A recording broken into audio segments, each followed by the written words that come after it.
আমরা বলি না আপনি মসজিদে এসে তসবি টানেন, সারাক্ষণ বসে থাকেন, বিবি বাচ্চা চিন্তা করেন না, ইসলাম আপনাকে সেটা বলে নেই। কোনো হুজুর এই ওয়াজও আপনাকে করবে না, কেউ করলে এটা ভুল ওয়াজ করেছে। ইসলাম আপনাকে একটা সুন্দর ভারসাম্যপূর্ণ জীবন দিয়েছে।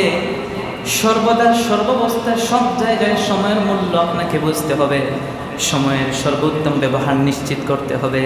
ঠিক যেমনি একটি ধারালো অস্ত্র নিয়মিত ব্যবহার করলে অস্ত্রটা আরও ধার হয়, ঠিক কিনা? আর যদি কোনো অস্ত্র ব্যবহার না করে ফেলে দেওয়া হয় তাহলে সেই অস্ত্রের মধ্যে জং ধরে ফেলে।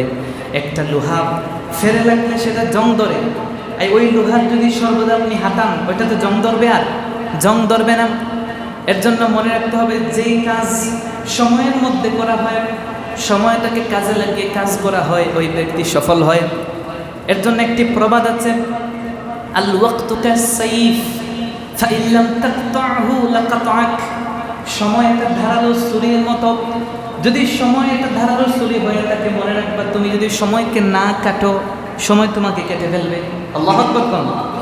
কত একদম সূক্ষ্ম কথা, সময় এটা ধারালো ছুরির মতো, অতএব তুমি যদি সময়কে না কাটো সময় তোমাকে কেটে ফেলবে। অতএব তুমি সময়কে কাজে লাগাও। তোমার যখন নামাজের সময় তখন নামাজ পড়ো, যখন ঘুমের সময় তখনই ঘুমাও, যখনই কাজের সময় তখনই কাজ করো। বুঝলেন এই কথা? জীবনের মধ্যে একটা ব্যালেন্স তৈরি করো, একটা ভারসাম্য তৈরি করো, জীবনটাকে একটা সুন্দর একটা গাইডের মধ্যে তুমি নিয়ে আসো।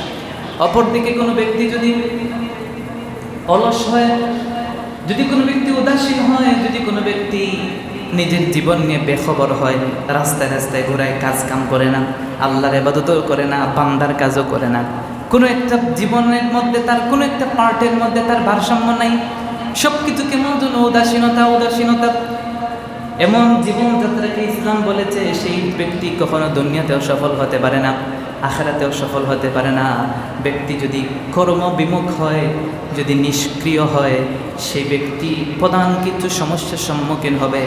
এক নাম্বার, ওই ব্যক্তির মধ্যে অনীহা দেখা দিবে, কোনো কাজ ভালো লাগবে না, সব কাজে একটা অনীহা আসবে, অমনোযোগতা আসবে, কোনো কাজে মন বসবে না। নামাজে দাঁড়ালে অনেক কিছু মাথার মধ্যে আসে, নামাজেও মন বসবে, কোনো কাজ করতে গেলে সে কাজের মধ্যেও তার মন বসবে না, সব কাজে অজুহাত দেখাবে, উদ্যমহীনতা তাকে পেয়ে বসবে, তার জীবনের মধ্যে কোনো ব্যালেন্স থাকবে না, জীবনের মধ্যে কোনো শান্তি থাকবে না, কোনো বরকত থাকবে না।